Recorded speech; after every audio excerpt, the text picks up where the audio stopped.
Hello everyone, my name is Code Freak. Welcome to my channel. Please be sure to hit the like and subscribe button below.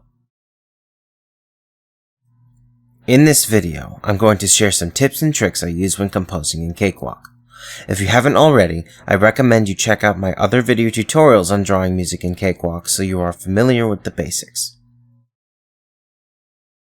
First, let's tackle hotkey and shortcut related tricks. Regarding saving. To save quickly, press Ctrl and then the S key. It's a good idea to get in the habit of using this shortcut frequently so you don't lose your work. I prefer to use this shortcut when I'm making small or otherwise insignificant changes to my current project. However, I also recommend occasionally making backups of your projects when making large-scale changes. There are multiple ways of doing this. Two of my personal favorites are using the Save As and Save Copy As functions in the File menu. The main difference between these two options is this. Whatever name you save the project as with the Save As option will be the one you continue to work on, while a Save Copy As option allows you to save the project under a new name but continue working on the project under the old name, like so.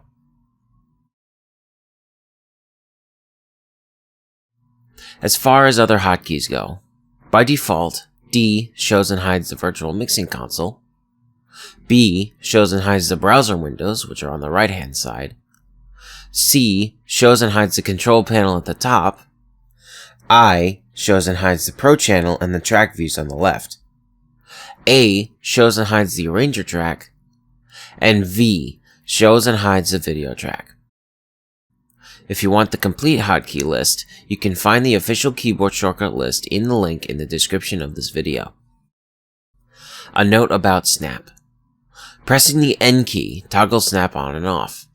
If you're making an off-the-grid piece of music, be wary about this key so you don't toggle it unintentionally. Next, let's tackle tips for organizing your project. Organization is important when handling projects of a large scale. One way to make it easier to find the tracks that correspond to the instrument you're looking for is to change the colors of the related tracks. To do this, either go to the leftmost part of the track where there's a thin vertical bar here, or go to the horizontal bar on the corresponding track in the console view and left-click on it. You should see a box pop up with some colors. Select the color you want that track to be. If you want more options, click on the box where it says Other and select the exact color you want. You can save custom color presets here too. You can also change the color of MIDI and bus tracks like this. Just bear in mind that if you change the color of a bus, all audio and instrument tracks that feed into that bus will match its color by default unless you specifically change the colors of those tracks individually. Another method that can help organize your project is using track folders. To insert a track folder, right-click somewhere on the track view where the track names are and click on the option labeled Insert Track Folder. To move a track into your new folder, click on the top part of the track here and drag it to the folder here. Notice the glowing box outline. If the whole folder track is surrounded in this outline, that's when the track you're moving will be placed within it. Otherwise, the track you're moving will be placed either directly above or directly below the folder track. You'll know it's been placed within the folder because there's a slight indentation as well as a plus and minus sign on the folder track. This sign is a way to effectively minimize the tracks contained within the folder. As of the posting of this video, there is currently no way to have multiple layers of folder tracks.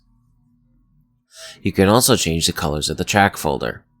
Keep in mind the color of the track folder will not affect the colors of the tracks within it. Now, let's look at some editing techniques. One small trick you can do while drawing in the piano roll view is enabling clip outlines. What this does is it shows within the editor what MIDI data corresponds to what MIDI clips in the track view. It also shows overlapping MIDI clips, which can make working with heavily edited clips on MIDI tracks easier, especially when working with a compact monitor space. Another feature you can use when editing in the track view in Cakewalk is something called ripple editing.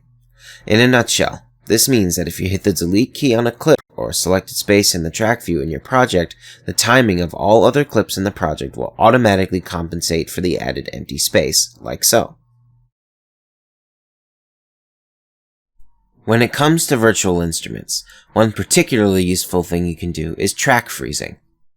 When enabled on an instrument, the related tracks will convert the existing MIDI notes and data into audio. This is incredibly useful because you can manipulate audio in different ways than with MIDI. When the instrument is frozen, the MIDI track will stop accepting MIDI data, meaning you can't draw or edit the MIDI on the track. Now, copy the generated audio to a new track. The copy of this audio is what we will be manipulating in this demonstration. Next, unfreeze the track. Unfreezing the track will restore the MIDI data, allowing you to continue drawing, and automatically delete the instrument's frozen audio. However, the audio clip we copied to a new track remained, leaving it free to be manipulated as such.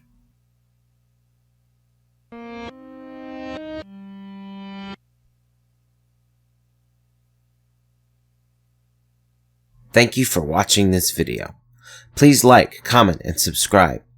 Check out my audio drawings and audio speed paint videos, where you can see my music as it is being written, and stay tuned for future videos. See you guys next time.